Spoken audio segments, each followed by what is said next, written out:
Hello प्यारे बच्चों, आप लोगों का सौम्य संस्कृत चैनल में स्वागत है।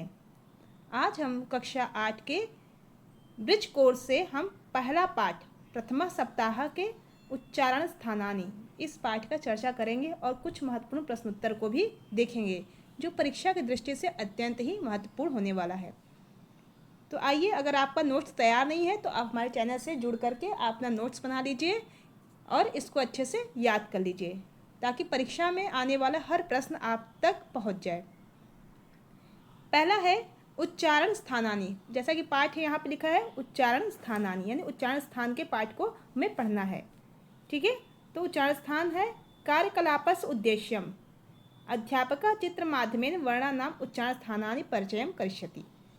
उदाहरण के अनुसार जो अध्यापक है आपको चित्र के माध्यम से बताएंगे और उसको कराएंगे।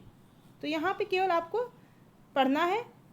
और यहाँ पे देखिए क्या बना है कि आपके अंगों के जो मूर्धा है, नासिका है, दंत है, ओष्ठ है, कंठ है, तालु है, ये 6 उच्चारण स्थान भी बने हुए हैं। तो ये 6 उच्चारण स्थान बहुत ही महत्वपूर्ण हो जाता है। ये 6 उच्चारण स्थान है नासिका, दंत, ओष्ठ, कंठ, तालु, मूर्धा और जिह्वा। तो ये उच्चारण स्थान परीक्षा में आते हैं कि क ख ग घ अंग ये कहाँ से उच्चारित होता है, तो यह कंठ से उच्चारण किया जाता है। ऐसे ही सारे उच्चारण स्थान आपको कक्षा 6-7 में पढ़ते हुए आए हो रहे होंगे, तो कक्षा 8 के ब्रिज कोर्स में आपके दिया हुआ है। आगे देखते हैं। यहाँ पे देखिए उच्चारण स्थान और वर्ण का मेलन करना है, ये बहुत ही महत्वपूर्ण प्रश्न है। उच्चारण स्थान का मिलान करना है। तो कंठ को हमने किससे मिलाया है, श। कंठ को पहले को श से मिला दीजिए। तालु जो है ई का उच्चारण स्थान है तालु। मूर्धा थर्ड से री। दंतः तथ ओष्ठो प। ठीक है, तो ये उच्चारण स्थान पूरे आप ऐसे ही मिला लीजिए। तो ये उच्चारण स्थान के कुछ इंपॉर्टेंट प्रश्न रहे जो केवल आपको मिलान करने के लिए आते हैं। आगे बढ़ते हैं। सर्वनाम पदाभ्यास। इसमें हम सर्वनाम के पदों का अभ्यास करेंगे। यहाँ पर लिखा है अनेन कार्यकलापस उद्देश्यम। इसमें हम देखेंगे कि यहाँ पे सह, एषः, कः, सह सारे चीज़ों का प्रयोग किया गया है। तत्, एतत्, किम इत्येषां सर्वनाम पदानाम अभ्यासः भविष्यति। सभी चीज़ों का यहाँ पे अभ्यास कराया गया है। ठीक है, विषयाबोध है, क्रियान्वयन है, इसकी आगे हम चर्चा कर लेंगे। पहले इसका प्रश्नोत्तर देख लेते हैं। प्रश्नोत्तर ही अत्यंत ही महत्वपूर्ण होता है क्योंकि बच्चे परीक्षा में प्रश्नोत्तर से ही याद करते हैं। आइए देखिए, यहाँ पे शब्द रूप बनाने सिखाया गया है। सर्वनाम का है शब्द रूप सह तौ ते। सर्वनाम के शब्द रूप है प्रथमा में सह तौ ते, तम तौ तान, तेन ताभ्याम तहि, तस्मै ताभ्याम तेभ्यः, तस्मात् ताभ्याम तेभ्यः, तस्य तयोः तेषां, तस्मिन् तयोः तेषु। आकलन में हम क्या करेंगे, डैश कर देंगे। आकलन में हमें क्या करना है, केवल डैश ही करना है। और सब हमें शब्द रूप क्या करना है, प्रथमा के सामने हम लिख देंगे सह तौ ते। द्वितीय के सामने लिखेंगे तम तौ तान। द्वितीय है यहाँ पे तम तौ तान। ठीक है, तम तौ तान हम यहाँ बना देंगे। तृतीया में तेन ताभ्याम तहि। चतुर्थी तस्मै ताभ्याम तेभ्य, तस्मात् ताभ्याम तेभ्य, तस्य तयो तेषां, तस्मिन् तयो तेषु। तो यह अत्यंत ही महत्वपूर्ण होता है सर्वनाम के शब्द रूप। इसको जरूर याद कर लीजिएगा और तालिका भी देख लीजिएगा कैसे तालिका बनता है। ठीक है, कोई डाउट है आप हमें कमेंट्स करके पूछ सकते हैं। आगे बढ़ते हैं। यह शब्द रूप आपको हेल्प बॉक्स के रूप में दिया जाएगा, ऐसे ही आपको याद करके लिखना होगा। आगे देखते हैं क्या है। आकलन प्रश्न। आकलन प्रश्न है समुचित पदम मंजुषातः स्वीकृत्य रिक्त स्थानानि पूरयत। तो अब हमें क्या करना है, जो रिक्त स्थान की पूर्ति करना है। तो कह में क्या भरे हम, सह। देखिए यहाँ पे लिखा है सह, तो आप ऐसे सह भर लीजिए। फिर का गच्छति, तो यहाँ पर हमने लिखा है का गच्छति, यहाँ लिख दीजिए का गच्छति। तत्फलम, तत्फलम। एतानि वाहनानि, यहाँ पे हो जाएगा एतानि वाहनानि। पहले सब लिखा हुआ है, आप देख करके अपने ब्रिज कोर्स में लिख लीजिए। एतानि वाहनानि ते पठन्ति तौ लिखतः ते महिलाः किं पुष्पम तौ पीबतः। ऐसे ही अपने ब्रिज कोर्स में आपको प्रश्न आएंगे, आप ऐसे ही देख करके हेल्प बॉक्स से आपको भरना होगा। हेल्प बॉक्स के थ्रू आपको सारे कार्य करने होंगे। आगे देखते हैं। शब्द रूपाणाम अभ्यास पुनरावृत्ति। शब्द रूप आ जाएंगे। इसमें शब्द रूप कौन कौन से हैं? बालक, फल, बालिका, नदी, सब मिक्स हैं। आपको सारे मिक्स आएंगे। अभी यहाँ पे हम बालक के शब्द रूप देखते हैं। बालक के शब्द रूप लिखा है एक वचन में, द्विवचन में, बहुवचन में। प्रथमा विभक्ति में बना बालकः, बालकौ, बालकाः। द्वितीय विभक्ति में बालकम, बालकौ, बालकान्। तृतीय विभक्ति में बालकेन, बालकाभ्यां, बालकैः। चतुर्थी में बालकाय, बालकाभ्यां, बालकेभ्यः। पंचमी में बालकात्, बालकाभ्यां, बालकेभ्यः। षष्ठी में बालकस्य, बालकयो, बालकानां। सप्तमी में बालके, बालकयो, बालिकेषु। और आकलन संबोधन में हे बालक, हे बालको, हे बालिकाः। आकलन में कुछ नहीं रहेगा, आकलन में हमें कुछ नहीं करना है। तो आपको ऐसे ही सारे बालक के शब्द रूप याद कर लीजिएगा। जो बालक के शब्द रूप हैं आपको बच्चों याद करना होगा, प्रथमा से लेकर संबोधन तक। परीक्षा में अधिकांशतः यह प्रश्न पूछे जाते हैं कि बालक के शब्द रूप प्रथमा विभक्ति से लेकर के संबोधन तक आपको लिखना होगा। आगे बढ़ते हैं, देखते हैं। आगे है आकलन प्रश्न। उदाहरण के अनुसार एक स्थान की पूर्ति करना है। यानी बालक दिया है आपको, प्रथमा विभक्ति में बालकः, बालको, बालकः दिया है, तो देव का बनाना है। तो हमने बनाया देवः, देवौ, देवः। देखिए देवः, देवौ, देवः। बालकौ है तो देवौ हो जाएगा। बालक के जगह हम देव कर देंगे, तो बालकौ, बालकः, बालकौ, बालका है, तो यहाँ लिख देंगे देवः, देवौ, देवः। अब द्वितीय विभक्ति में बनाया फलम, फले, फलानि। अब पुष्प बनाना है, तो फल के जगह हम क्या करेंगे? पुष्प। फल के जगह हम कर देंगे पुष्पम। फलम है तो पुष्पम, फले है तो पुष्पे, फलानी है तो पुष्पाणी। तो ऐसे ही हम इसको बनाते जाएंगे। फलम है तो पुष्पम, फले है तो पुष्पे, और फलानी है तो पुष्पाणी। तृतीय भक्ति में देखते हैं बालिकया, बालिकाभ्याम, बालिकाभि।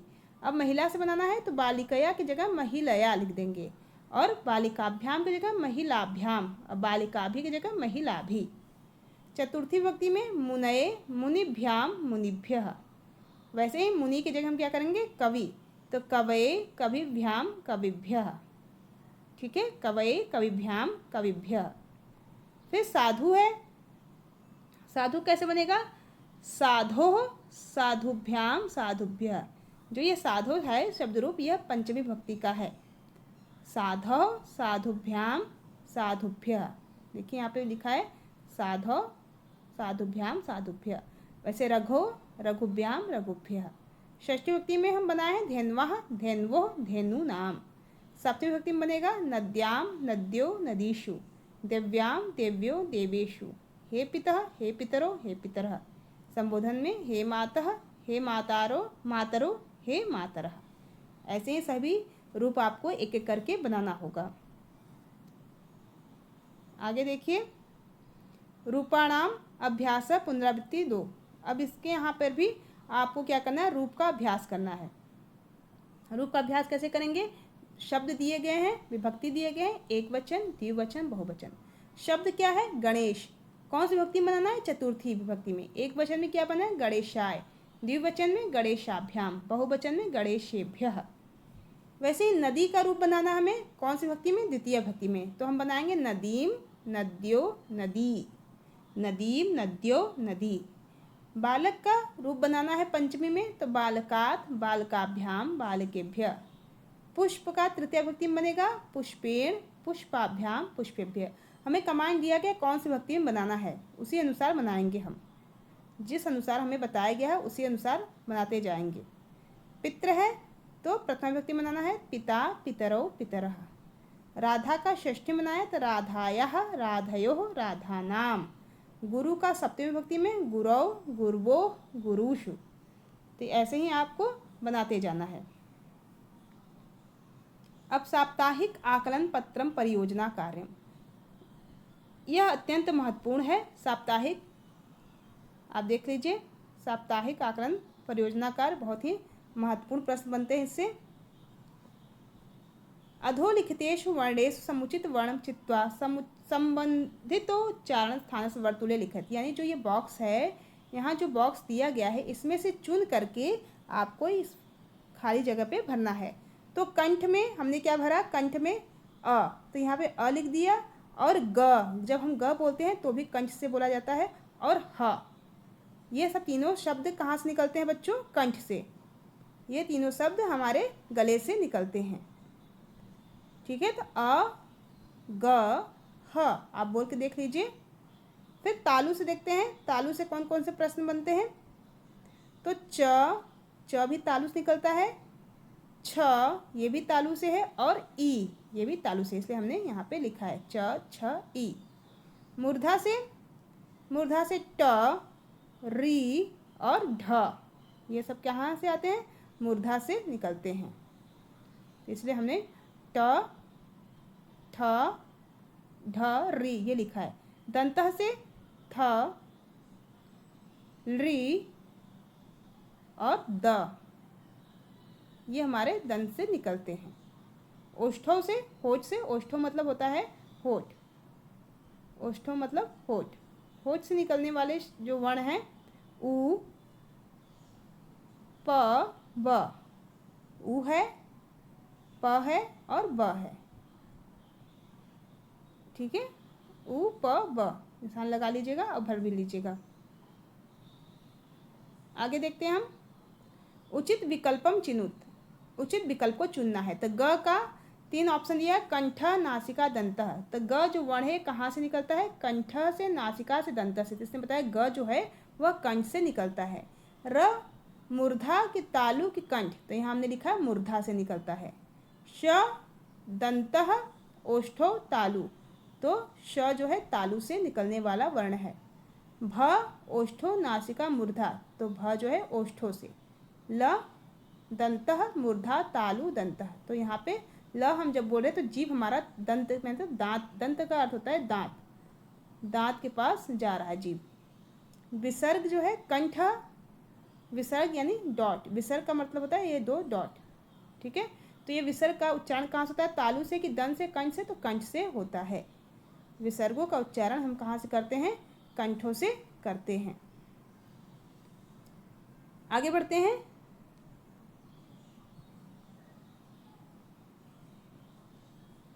समुचित मेल है, समुचित मिलान करना है। तो इया का हम मिलाए हैं तालु से, ध का उच्चारण स्थान दंत से, जब हम ध बोल रहे हैं तो जीभ दांत पे जा रहा है। ख जब बोल रहे हैं तो कंठ यानी गले में जोर लग रहा है। श मूर्धा, क्योंकि जब श बोल रहे हैं तो हमारी जीभ थोड़ा रोस्ट हो जा रहा है, घूम जा रहा है। ब बोलने पे हमारे दोनों होठ आपस में मिल जा रहे हैं, तो ओष्ठ हो। ऐसे ही आप मिलान कर लीजिए, बहुत ही आसान है। मंजुषाता समुचितम पदम चित्वा रिक्स्थान पर, हेल्प बॉक्स से देख करके आपको रिक्स्थान की पूर्ति करना है। पुस्तकम पठती, तो क्या होगा, सह पुस्तकम पठती। हम क्या कर देंगे यहाँ पे, सह लिख देंगे, सह पुस्तकम पठती। पुष्पाणि सन्ति तानि पुष्पाणि सन्ति, पत्रम लिखत तौ पत्रम लिखत, विद्यालयम गच्छति तः विद्यालयम गच्छति। तो पहले में क्या हुआ हमारा सह, दूसरे में तानि, और आगे बढ़ते हैं तो तौ मिलता है और फिर ताहा, यह कह वाला ऑप्शन नहीं रहेगा। ठीक है, ये 4 ऑप्शन मिल गया। ये 4 ऑप्शन आप जरूर अपने ब्रिज कोर्स में भर लीजिए। आगे देखते हैं प्रश्न नंबर 5 की ओर। उदाहरणानुसारम रिक्त स्थानानि पूर्यत, उदाहरण के अनुसार रिक्त स्थान को पूर्ति करना है। तो एक वचन, द्विवचन, बहुवचन है। तो प्रथमा में सह तौ ते, तो हम सह की जगह क्या करेंगे बच्चों, कह। सह की जगह हम कर देंगे कह, तौ की जगह करेंगे कौ, तौ की जगह होगा कौ, और ते की जगह हो जाएगा के। तम तौ तान तो तम की जगह कम, यानी जहाँ स है वहाँ हम क्या कर दिए, कह कर दिए। स की जगह हम कह कर देंगे। तम की जगह हम कम कर देंगे। तौ की जगह कौ, तान की जगह कान, यानी हम त को हटा करके क्या कर रहे हैं, कर लिख रहे हैं। तया की जगह कया, ताभ्याम काभ्याम, ताभी काभी। हमें त वर्ण हटाना है और क वर्ण ऐड करना है। अब पीछे एज इट इज रहेगा। तस्यै कस्यै ताभ्याम काभ्याम ताभ्यः काभ्यः। तस्मात् कस्मात् ताभ्याम काभ्याम तेभ्यः केभ्यः। ऊपर जो हमें लिखा है उसके अनुसार ही हमें सह के जगह कह करना है। ठीक है, सह के जगह हमें क्या करना है, कह कर देना है।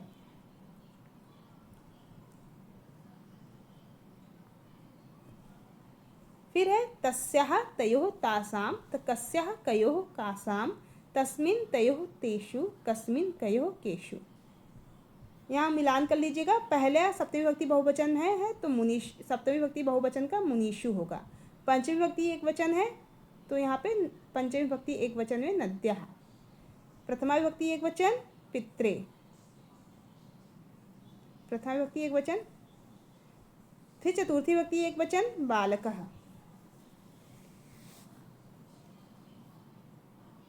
सप्तमी विभक्ति द्विवचन तो बद्धो। षष्ठी विभक्ति बहुवचन वारिणाम। तृतीया विभक्ति द्विवचन बालिकाभ्याम। ऐसे आप भर लीजिए, इसको कुछ नहीं करना है। आगे बढ़ते हैं। शब्द रूपाणी, शब्द रूप हैं यहाँ पे, आप इसको देख करके पढ़ लीजिएगा। हम यहाँ केवल एक्सरसाइज बताने जा रहे हैं, जो परीक्षा में एक्सरसाइज ही आएंगे। देखिए यहाँ पे भी मिलान है, अत्यंत महत्वपूर्ण मिलान आ गया। प्रथमा को हम मिलाएंगे नदी, प्रथमा शब्द जो है नदी से मिल गया। द्वितीया तो हमने रमाम, रमाम शब्द में द्वितीय विभक्ति है। तृतीय विभक्ति में क्या आया है, नदी भी। चतुर्थी विभक्ति में क्या है, चतुर्थी तो गुरवे। पंचमी विभक्ति में क्या है, तो पंचमी में आपका आया रामात। षष्ठी में रामाणाम, सप्तमी में रामेशु। ऐसे ही आप भर लीजिए। ठीक है, कोई डाउट है आप हमें कमेंट्स कर लीजिएगा और हमारे चैनल से जुड़ जाइए, जो चैनल का नाम है सौम्य संस्कृत चैनल। और अपने दोस्तों को भी शेयर कर दीजिएगा ताकि परीक्षा में वह, अगर उन्होंने कोर्स कंप्लीट नहीं किया है तो वह भी यह चैनल से पढ़ करके अच्छे नंबर पा सके। ठीक है बच्चों, कोई डाउट है आप हमें कमेंट्स कर सकते हैं और अच्छे ही कमेंट्स करिएगा क्योंकि आपके लिए मेहनत किया जा रहा है। तो यह उचित मिलान ज़रूर पढ़ लीजिए। कोई डाउट है तो आप हमें कमेंट्स करिएगा और प्लीज़ हमारे चैनल पे अगर जुड़ रहे हैं तो सब्सक्राइब लाइक ज़रूर कर दीजिएगा। फिर हम अगले वीडियो मिलेंगे।